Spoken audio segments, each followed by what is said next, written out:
Hi, I'm Blaine Odom with Next Chapter Realty Group. Today we are exploring an imperfect home. I'm at 507 Bullingham in Allen, Texas, and instead of having my realtor eyes on, I'm going to have my investor eyes on. We're going to be exploring how to build wealth in real estate, and one of the most important things if you're going to be a real estate investor is being able to do an accurate assessment of condition. So I'm going to do this walkthrough with you, and we're going to look at what cosmetic rehabs looks like for this particular home. Plus we're going to talk about the major systems of the home and associated expenses in our North Texas market. Around to the end and I'll recap all of those budget expenses that we projected out. Maybe I've missed some, maybe I haven't. And I'll also show you my favorite part of this whole home and where I think it's going to sell real quickly.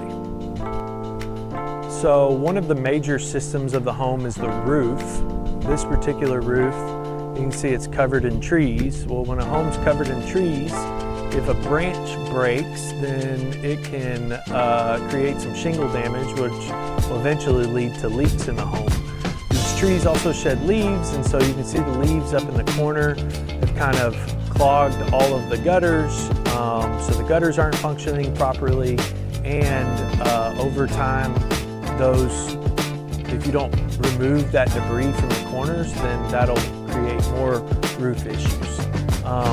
This particular home, we also have bees that have made their way into the eaves, and so we're going to have to get those bees addressed prior to finding the next tenant. We're also looking at the size of these trees, and they're going to need some pruning, and we're definitely going to need some mulch and some landscaping. All in all, there's a ton of work here, but curb appeal is definitely an important aspect of being a real estate investor, and if you don't have curb appeal, it's going to be hard to sell your home, so you definitely want to address curb appeal piece. Cue the cribs music. We're going to go inside and assess the inside. All right, ooh, ah, and wow. Inside we have these massive 30-foot ceilings. Look how tall it is. I would not like to clean that fan. We have popcorn ceilings up there. It's probably gonna have to be situated. Off to the right here, you can see these oversized windows, and you can say, man, this is a custom piece, and you're not gonna go find this window on the shelf at Home Depot. So be taking that into consideration when you're projecting out your rehab expense is, are we dealing with custom windows versus stock windows, because those custom window expenses can be much higher. Right here in the corner, this home is showing foundation repair issues. This little seam in the sheetrock where the tapes come apart. Some cheap investors might just patch that up.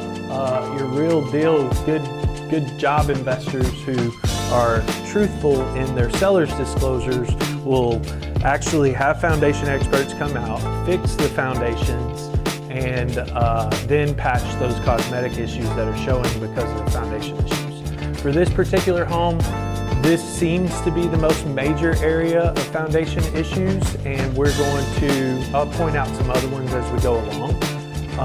This particular home, we also have this very 90s-esque arch through here. This is not structural. That can definitely come out, and you can open up this space. This space right here, you're in a front living area or formal living area. You've got a nice fireplace. You've got this brass cover here. When I'm assessing a room like this, again, I'm looking for foundation issues. I'm looking at baseboards. I'm looking at paint. I'm looking at trim. I'm looking for leaks around the fireplace.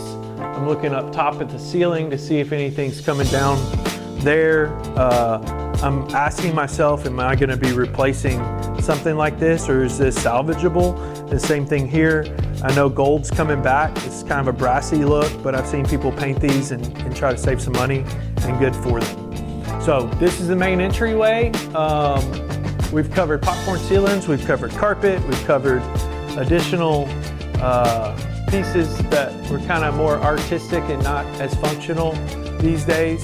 At this point, we're going to continue on to the kitchen, so come check it out. Welcome to the kitchen. We've got linoleum floors. How many of us are still rocking the linoleum floors? if you're gonna be an investor and you have linoleum in your kitchen, it's time for that upgrade, right? So don't cheap out and skip out on replacing that linoleum. If you look above, we've got some coffered ceiling lights. Those are not LEDs.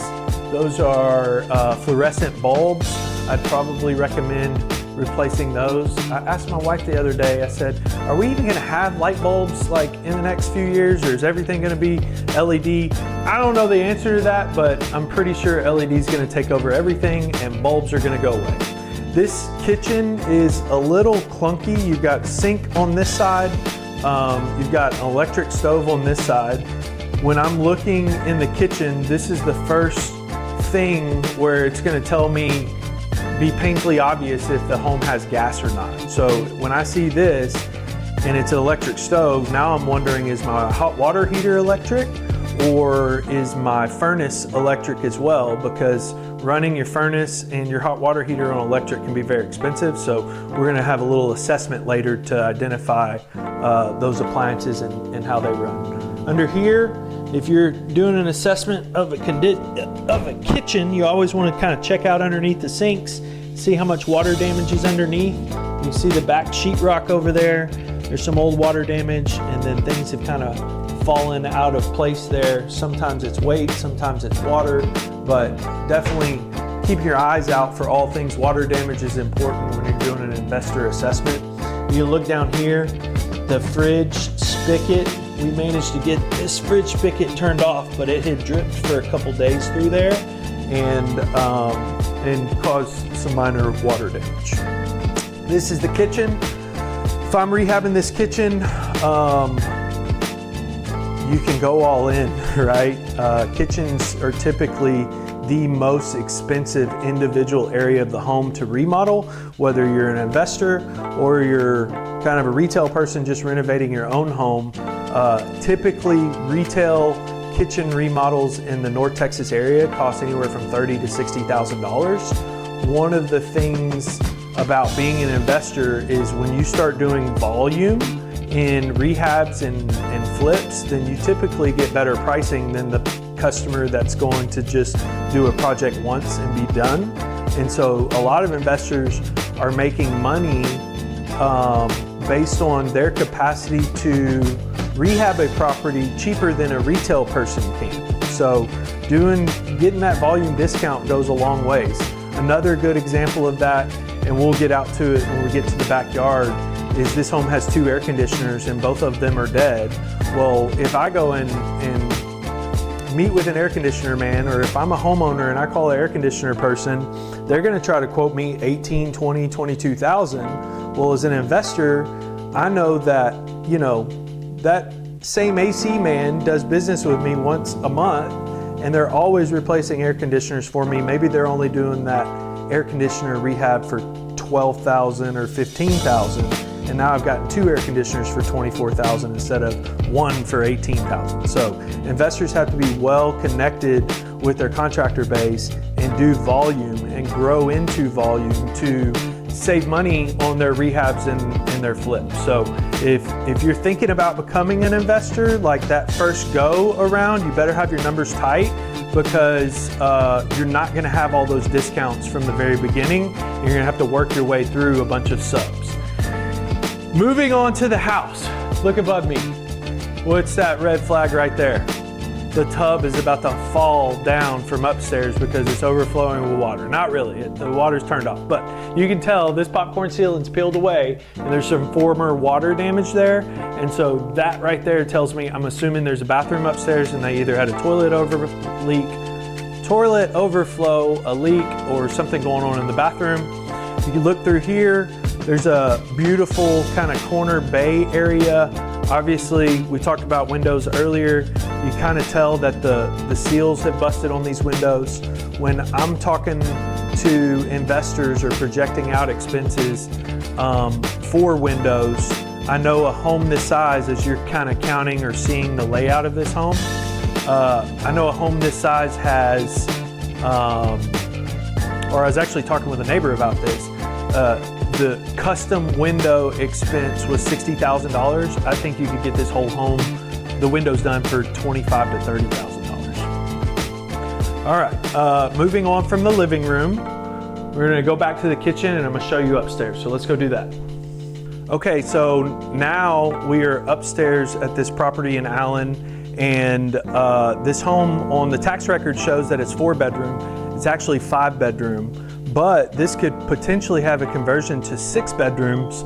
If you look at the size of this game room up here, you could actually build out a wall, right? And I'm not saying do this unpermitted. You got to get your permits with the city, but you could build out a wall, and then you could have a closet, and then you have windows, and now you've added a whole bedroom up here instead of having this oversized game room. So if you need a smaller game room, you need more rooms, and you're an investor, maybe that's a good play for your money. We're gonna take a quick peek at some of these other rooms. Carpet, paint, light, fans, fixtures, those would all be cosmetic issues, and so just take a quick peek. There's a window unit in that particular room, just reinforcing that this home needs air conditioning. As we go to the left here, this is a Jack and Jill bathroom. You can see the countertops. One of my favorite features about this home is carpet in the restrooms. Oh yeah, let's have carpet in our restrooms. That makes the most sense. So when our little boys have accidents, we can pull out our vacuum and vacuum up the urine in the restroom. It makes so much sense. Thank you, 90s builders. It's not very smart. Moving on from here, we're in a 2nd bedroom. You got a walk-in closet, popcorn ceilings. What makes this home feel a little more custom is you have these coffer ceiling pieces where you get that extra bit of elevation, and it's a nice touch. It makes the place look nice. So in here, I'd kill the popcorn ceilings and I'd get rid of the fan, and then I'm looking at all my door hardware. This brass door hardware's got to go, and then I'm continuing to look at things like this where it's showing stress in the caulk, which means there's probably some settling or some foundation issues. Little workbench study guide area for the children. Probably refinish these cabinets, paint them, make them look nice, or you can rip them all out and replace with new, because there's some other areas of the home where you need that. Here's another example of continuing foundation issues. So you're always looking for these seams in here, and then you can see some of the caulk on that cabinet shelf that's having some issues. As we're doing the rest of this assessment up here, got another bedroom, popcorn ceilings, fan. Again, we're having issues with foundation. Some of these seams are pulling apart. You see right here, you're looking for this kind of stuff. And then the place is gonna burn down because that fire extinguisher doesn't have a battery, or fire alarm doesn't have a battery. Let's come on this way. This room was used as an office. So you've got those 2 rooms side by side. Both of these would be on the smaller side for our area. But again, the tax records for this property shows 4 bedrooms versus 5 bedrooms. For the record, a 5-bedroom home is always gonna sell for a higher price than a 4-bedroom home. Well, I say always, but if we had to pick, do we want a 4-bedroom home or a 5-bedroom home? As an investor doing a flip, the answer is 5 bedrooms. I've seen people take 3-bedroom homes and turn them into 2-bedroom homes so they have an oversized primary bedroom, and it actually makes the home harder to sell. Like the buyer pool for 2-bedroom homes versus 3-bedroom homes is probably a little bit smaller. So just words of wisdom, let's always keep those bedroom counts the same or go greater unless you're planning on moving in there. Come check out this bathroom. In here, you probably replace the countertops. I've seen some cool videos of people keeping the mirror and creating some frames around the mirror with some paint. I particularly don't like wallpaper, so we'd be getting rid of the wallpaper. We gotta get rid of those vanity lights, popcorn ceilings, etc., etc. I'm pretty sure this restroom's also had some water issues, and we'll go downstairs and look at the primary next, so let's check it out. I've just been informed this is a California King. So if that makes a difference, that's kind of one of the biggest beds you can get on the market, but it gives you a sense of how big this primary bedroom is. When you are getting into investing, sometimes you have to consider who your buyers are, right? And so this particular home being 5 bedrooms, 3.5 baths, it's going to be probably a larger family. Well, when you have a primary standalone downstairs, maybe these are older, more mature type parents, and they don't necessarily have proximity to the other bedrooms where the nursery is. And so you got to kind of think that out. Like if somebody still have very young children, this house might not be well suited for them because the primary is down and away from all the other rooms. Come in here, let's talk about the rehab potential of this bathroom. Again, we've got more wallpaper. We've got some of this brass glass stuff. We've got this oversized tub. It's got the jets. We've got the window off to the side. This thing could use a full gut, right? Bathrooms are the second most expensive individual area of the home to rehab. Some people can get them done as little as $6,000 and $8,000 for a primary bathroom. I would say you're at least $15,000, and depending on how you want to trick it out with heated floors and all the bells and whistles, they can push as much as $50,000. For normal investor flips, my rule of thumb for cosmetic rehabs is $30 to $40 per foot for the entire home. So this particular home has right at 3,060 square feet. And so my initial cheapest estimate for a cosmetic rehab at $30 a foot is going to be $92,000, right? The high end, if I'm using finer finishes and I want to get real fancy with the kitchens and the bathrooms, because those are two of the things that really set a home apart, that would come in at $40 a foot. And so $40 a foot times 3,000 is $125,000 rehab. Next, we're going to go outside, so join me there. So before we get to the rest of the outside, I wanted to show you the hot water heater. We saw in the kitchen that it had an electric stove, and it made me question, does this house have gas or electric? If you come here, typically electric water heaters, you'll have some big lines coming in the top. If you look down here, right here, this flex pipe right here is gas, and so you can see the cutoff switch here. If you're ever worried about your home leaking gas or your hot water heater leaking gas, you can take that knob and turn it perpendicular and it'll shut off the supply to the actual unit, and that might just save you some hassle down the road. So let's carry on to the outside. I love this covered patio area. It's not covered, but this is kind of a driveway, and they put a fence down the side. And so if you had kids, it'd be easy for them to play basketball in this area, and you feel really safe and secure because the area is closed up. If you look off to this side of the home, you've got all of this growth over here. So this ivy, I wouldn't say creates any additional value for your home. And what I don't like about ivy growing on a home is you can start to have settling like you see in this crack right here. And this is another area of significant foundation issues. But if this ivy's all green, you can't do a visual inspection of your property and you don't know if bad stuff's going on. So having ivy might prevent you from getting ahead of potential maintenance issues. As an investor, I see this and I'm like, oh great, we got some more landscaping to put in our budget. Let's go to the rest of the backyard. All right, we've made it to the backyard. I want to show y'all a quick peek at these air conditioner units. You can tell they're kind of hidden. They're covered in leaves. You can tell they probably haven't been cleaned this year. They're obviously not running, but definitely taking a peek at the AC units. Sometimes the installer will write the date of install with a Sharpie, so you can always look for that, but there's typically a serial number.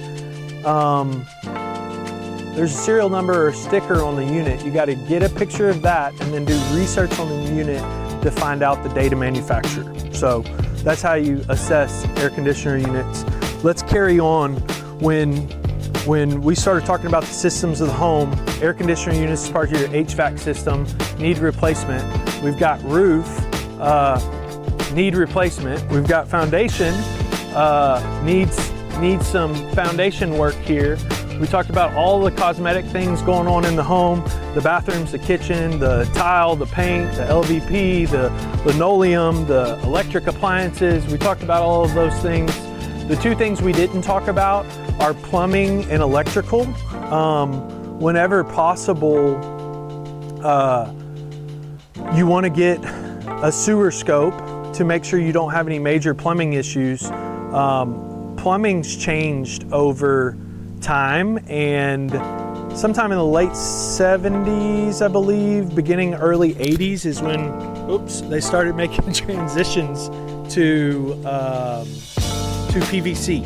So this home was built in the late 90s, early 2000s, and I know this home has PVC, but PVC is prone to cracking with foundation issues. And so if you have any particular areas of the home that have slow drainage, then maybe there's a cracked PVC line. And so you know, prior to making your investment, or if you're projecting out expenses and you can't necessarily get the full inspection, you want to take into consideration that expense of replacing plumbing in the home. So be careful with your PVC.